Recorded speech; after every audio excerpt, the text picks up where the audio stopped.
After my baby bump started showing, Maxwell, Farley's secretary, put me on a weight loss program. It required me to run 60 miles a day while a pack of Tibetan mastiffs chased and snapped at.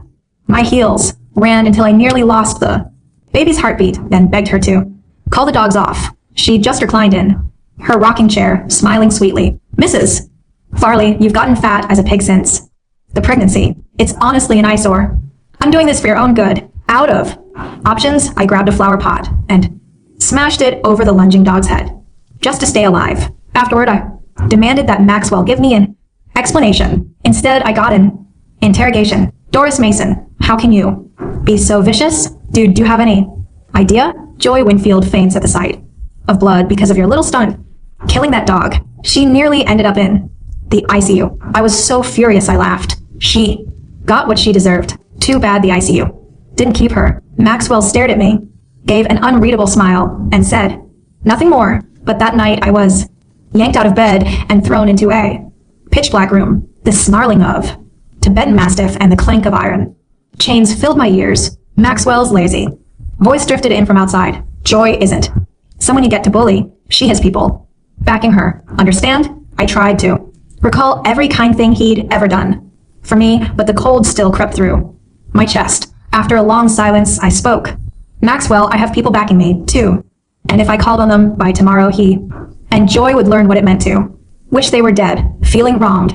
Mrs. Farley, his voice was still careless. He assumed the person I meant to rely on was him. I said nothing. I took out my phone and finally dialed a number I hadn't called in a very long time. Hey, I'm being hurt. The moment the words left my mouth, I heard a scoff from outside the room. Since when do you have a brother? First time hearing of it. I didn't answer. Over the snarling and the chains, I gave the address.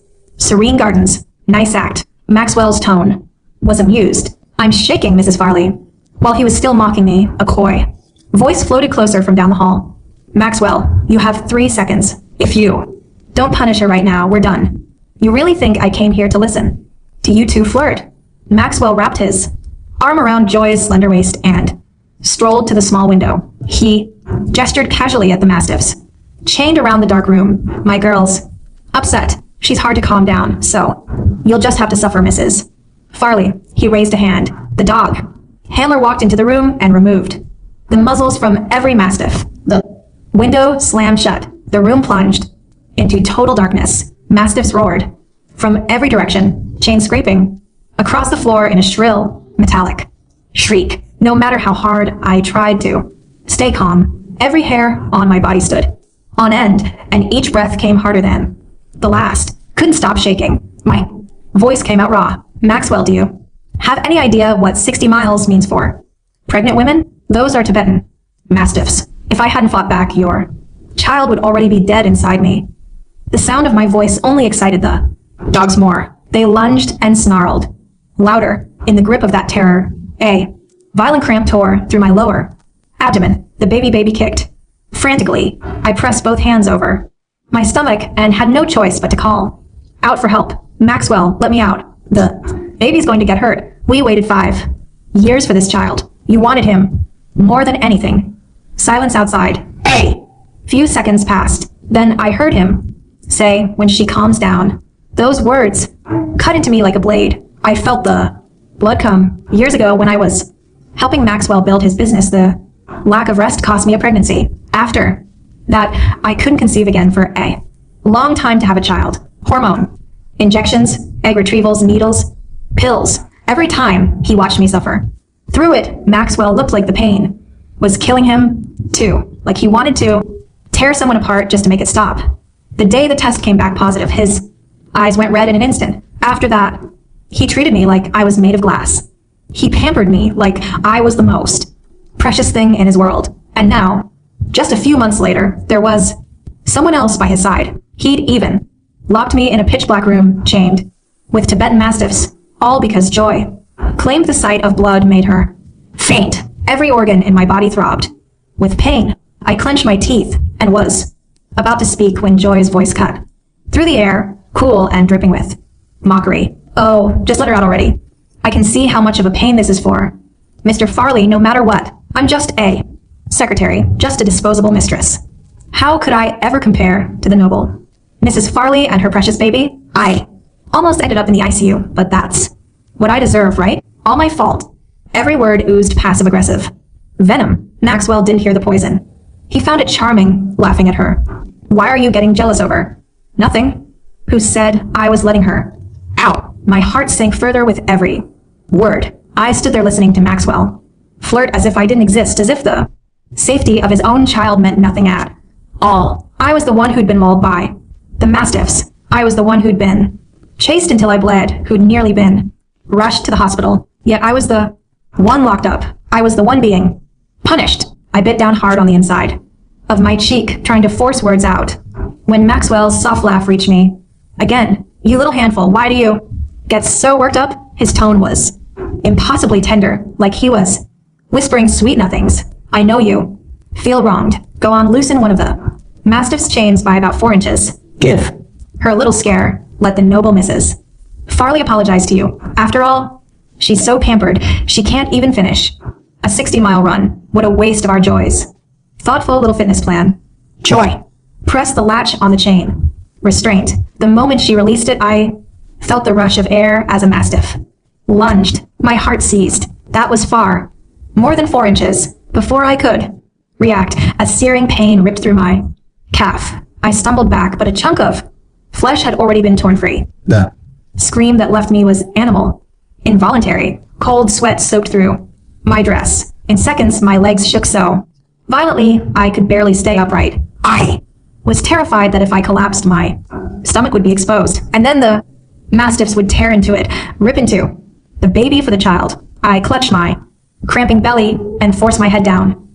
I was wrong, Maxwell. I'll apologize to her. It's all my fault. Please let me out. But the instant I opened my mouth, a mastiff lunged again, its snarling roar drowning out my plea. 1 second of pure terror, and then the pain in my leg split the world in two. In the pitch dark, I screamed and tried to wrench myself free, but the mastiff that had locked onto me refused to let go. With every thrash, the flesh separated further from bone, and blood poured from the open wound in a hot, steady rush. The agony buckled my knees. I staggered backward and stumbled straight into the jaws of the mastiff behind me. Teeth sank into me from every direction. In that moment, I was certain I was being torn apart alive. The pain of flesh ripping from my body wrenched scream after scream from my throat. Maxwell must have heard. He frowned slightly and stood, reaching for the small observation window. He was about to look inside when Joy whined, pouting. Don't look, Maxwell. You're feeling sorry for her already. They didn't even really bite her. Go sit back down over there. I'll check on her. She pushed Maxwell back into her seat and walked to the window herself, leaning in with a saccharine smile. Mrs. Farley, I'm very easy to. Please just apologize and I'll ask Maxwell to let you out, okay? The mastiffs were still tearing into me. The pain had nearly dragged me under. My lips parted, trembling, and what came out was barely a breath. I'm sorry.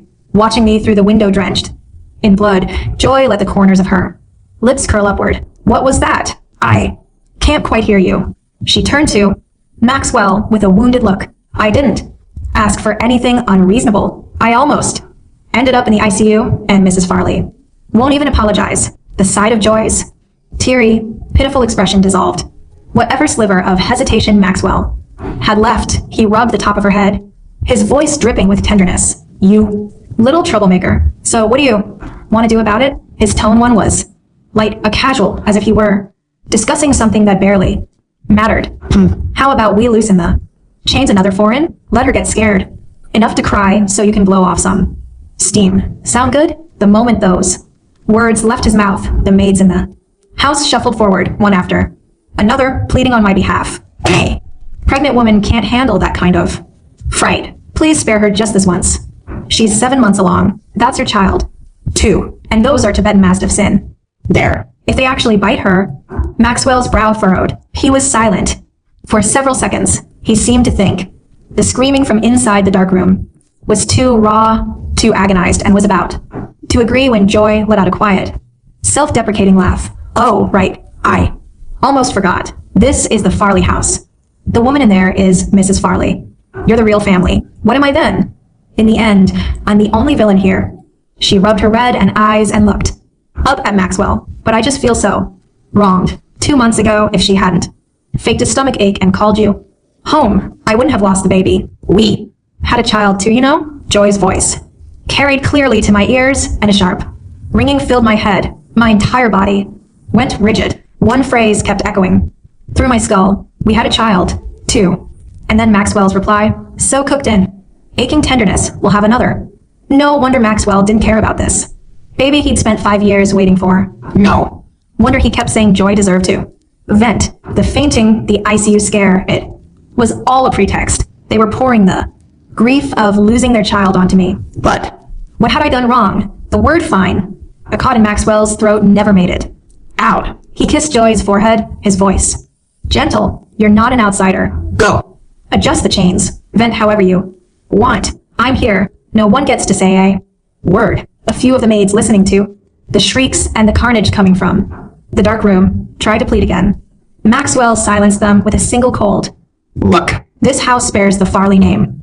If any of you want to keep begging, you can pack your things and leave. I paused, then added, have the family doctor wait in the front courtyard. After that, none of the maids dared say another word. Joy walked back to the control panel. The instant she released her grip, the Tibetan mastiffs rushed me in a frenzy, knocking me flat. It unlatched every single collar. The violence of that first surge of bites sent every vein in my body straining against my skin. I fought to drag myself into a corner, using whatever strength I had left to shield my belly. Teeth kept ripping into me. Every inch I moved cost another strip of flesh wrenched away. Blood seeped from everywhere at once, and every nerve screamed with a pain that went straight to the bone. To keep them away from my stomach, I stopped fighting the rest of it, letting them have my body. By the time I finally curled into a ball, there wasn't a single patch of skin left untouched. I looked like I had been washed in blood, and my baby inside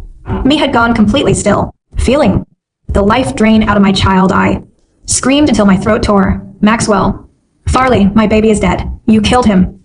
You all deserve to die. When I get out, I will kill you with my own hands. I will make you suffer the way I'm suffering. My scream was so raw, so guttural, that Maxwell's face changed in an instant. In the dead silence that followed, he walked toward the small window, seemingly wanting to check on my condition. But the moment he opened it, Joy let out a sharp cry and collapsed to the floor. Maxwell rushed to scoop her into his arms. Joy, what's wrong? Where does it hurt? Joy pointed a trembling finger toward the dark room, her whole body so weak she looked on the verge of passing out. Blood. I saw blood through the window just now. The mastiffs can't reach her, so why is there blood? She hurt herself on purpose to make herself bleed just to get to me.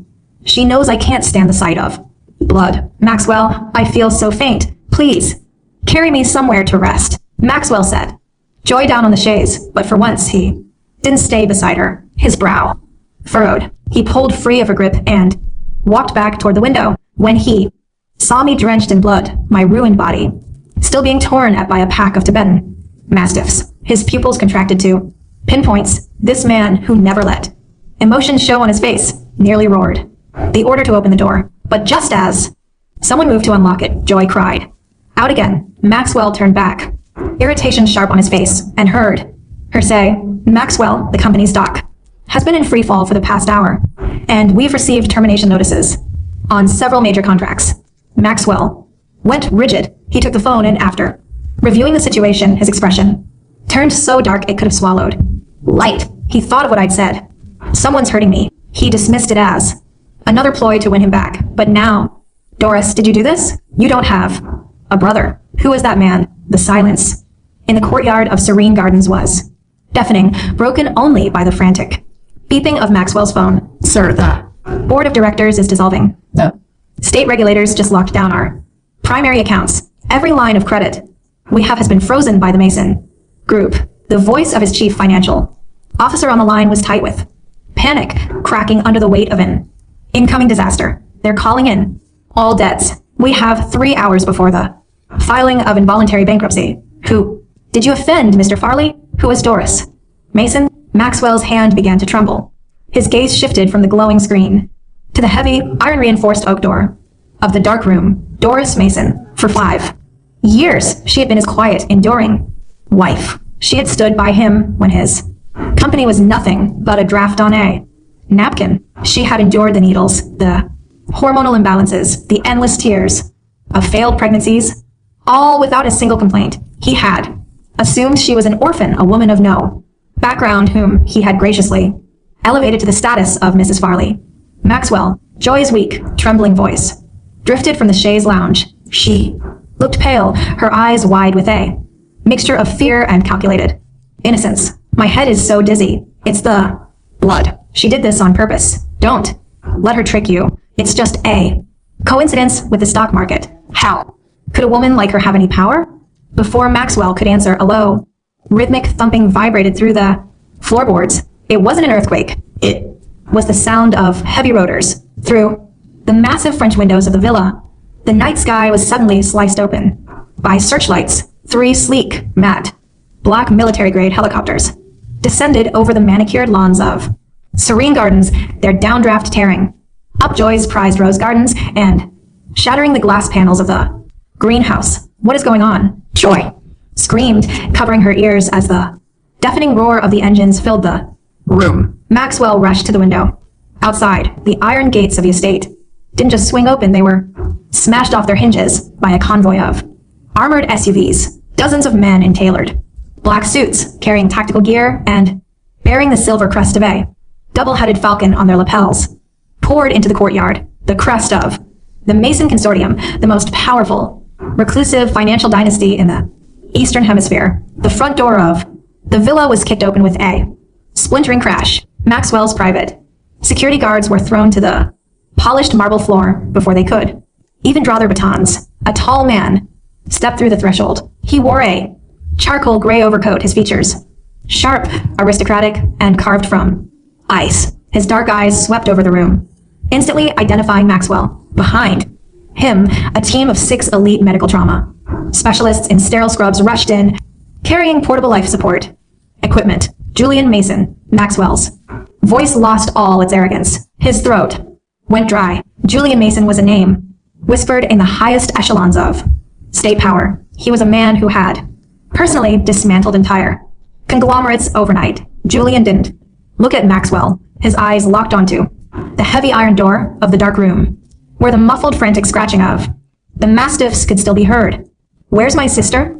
Julian's voice was quiet, yet it carried the weight of a death sentence. Sister? Maxwell's mind went blank. No, Doris is an orphan. She doesn't have, if she has, lost a single drop of blood. Julian interrupted, his eyes shifting to the crimson stain seeping from beneath the crack of the iron door.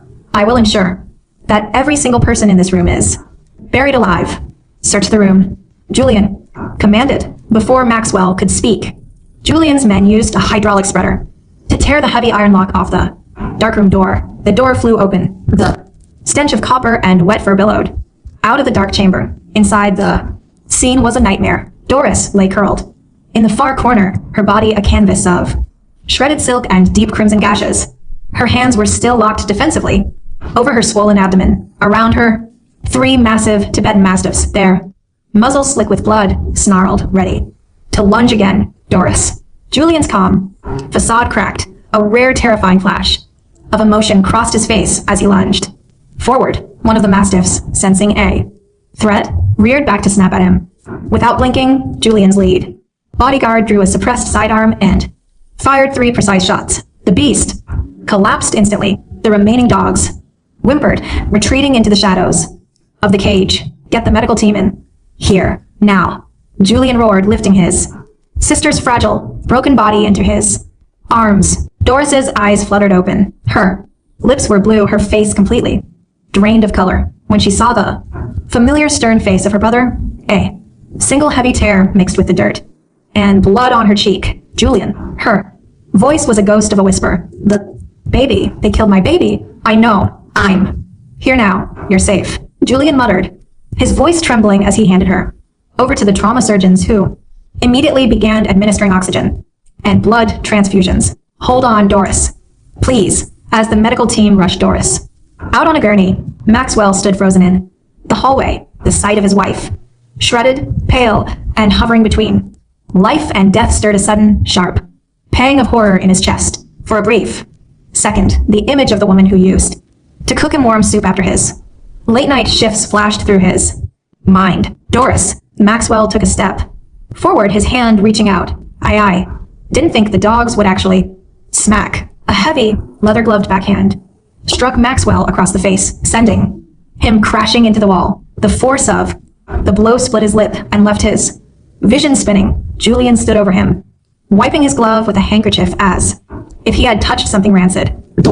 Not speak her name with your filthy mouth, Julian said, his voice dropping to a deadly whisper. For 5 years, she begged me not to interfere with your little business. She wanted to live a simple life with the man she loved. She gave up her title, her wealth, and her family just to be a quiet wife. And this is how you treat the heiress of the Mason Group. Maxwell's heart stopped.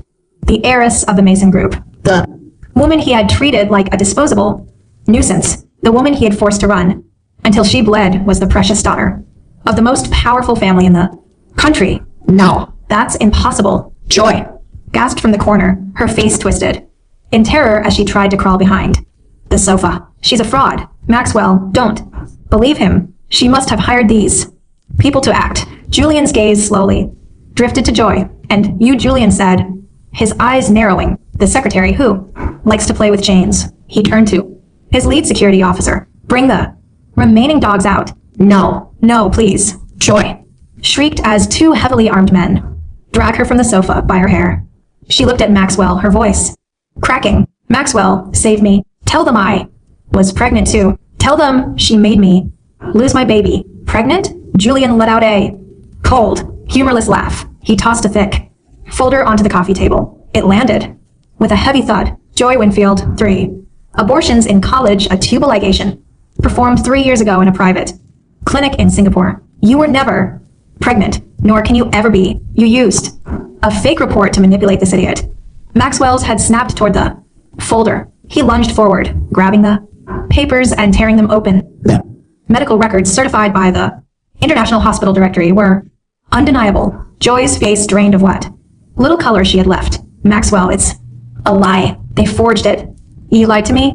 Maxwell's voice shook. The child he thought he had lost, the grief that had driven him to punish Doris so brutally, was entirely a fabrication. He had destroyed his own flesh and blood, tortured the wife who had built his empire with him, all for a lying mistress who had sterilized herself years ago. Take her, Julian ordered his men, ignoring their domestic drama. Since Miss Winfield loves to bet on mastiffs so much, let her spend the next 48 hours in the kennel at our northern estate. No food, no light, just her and the dog she loves to unleash.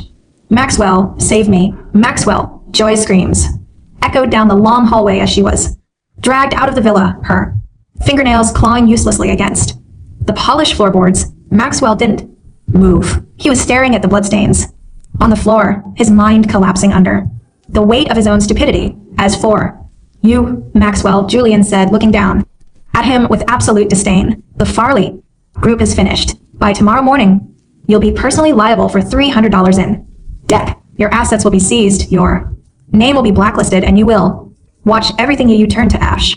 But that is only the beginning, Julian added, his eyes burning with a quiet, lethal promise. If my sister does not survive the night, I will personally ensure that your death is the slowest event in the city's history. The intensive care unit of the Mason Private Hospital was a fortress. The entire floor had been cleared of patients, guarded by 3 rings of private security. Maxwell stood outside the glass window of the sterile ward, his clothes still stained with Doris's blood. He hadn't slept for 24 hours. His phone had been ringing continuously until the battery died. Notices of liquidation, lawsuits from former partners, and threats from creditors had flooded his inbox. He was ruined, but at this moment, none of it mattered.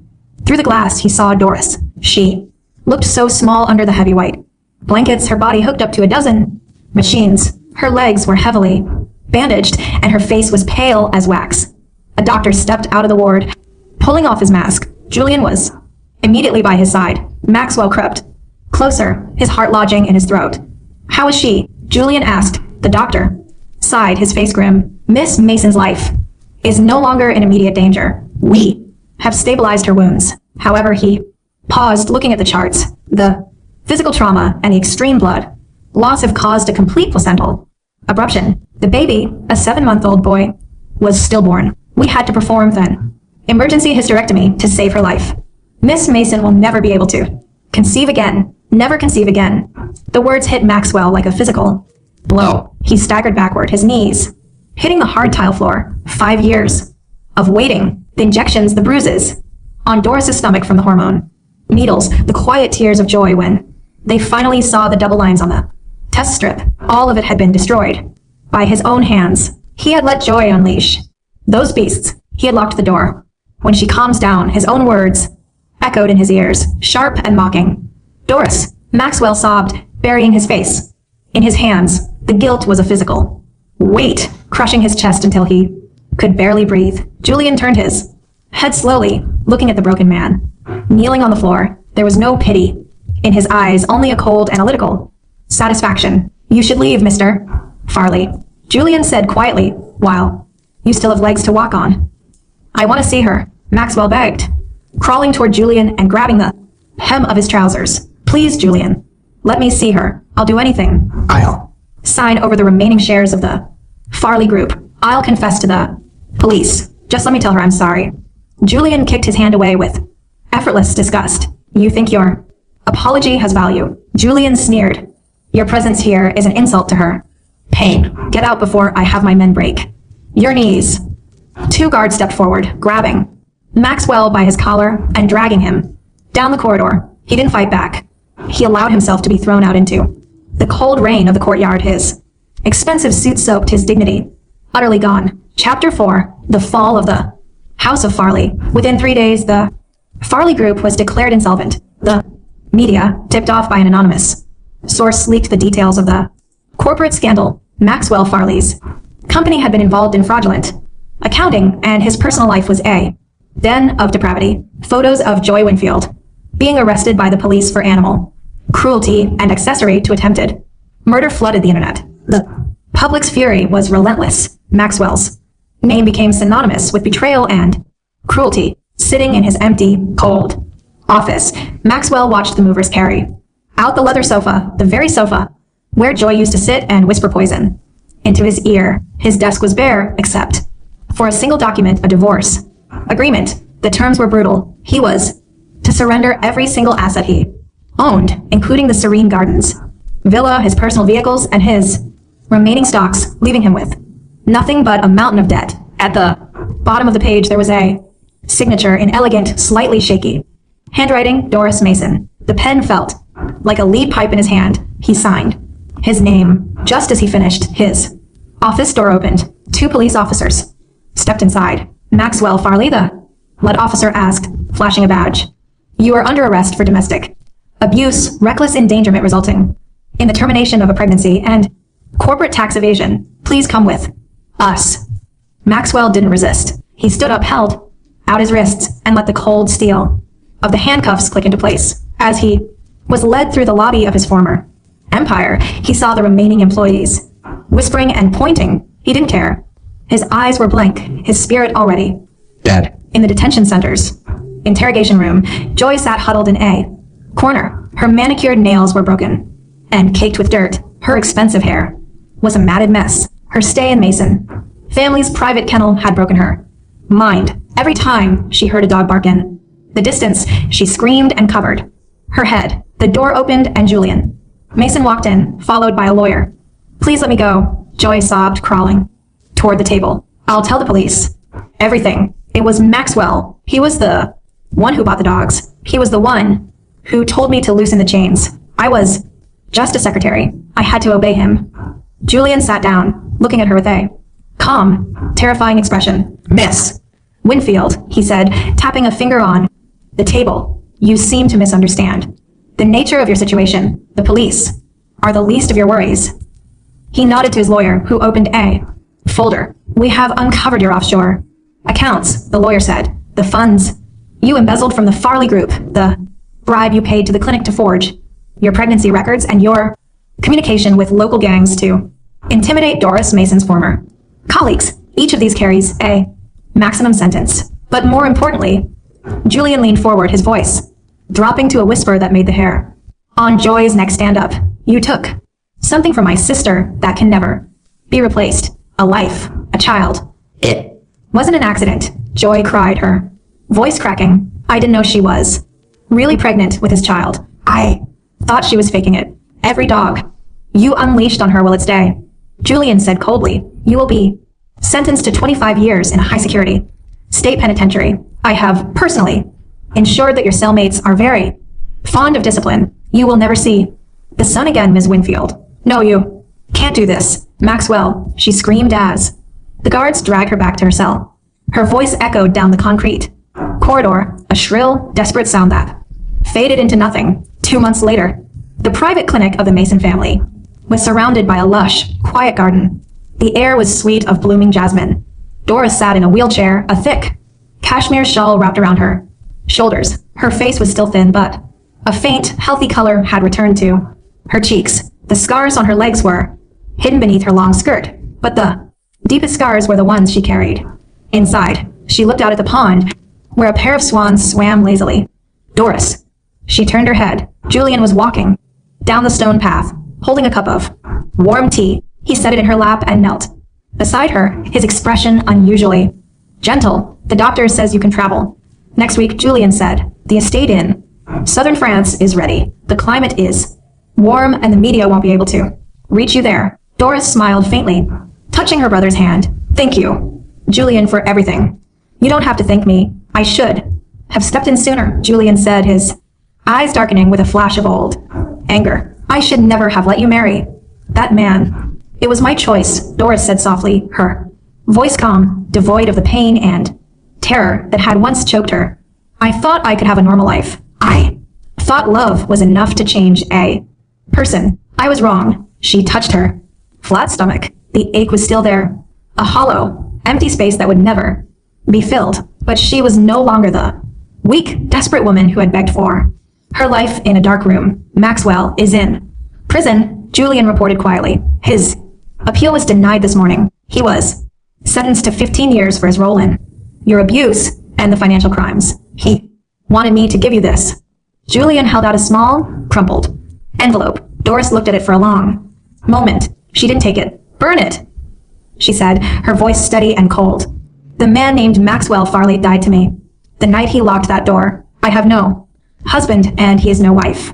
Julian nodded, pulling a lighter from his pocket. He struck the flame and held it to the corner of the envelope. The paper caught quickly, curling into black ash that drifted away on the gentle autumn breeze. Let's go, Julian, Doris said, standing up from her wheelchair. Her legs shook slightly, but she stood firm, her head held high. I want to see the sea. Julian smiled, offering his arm.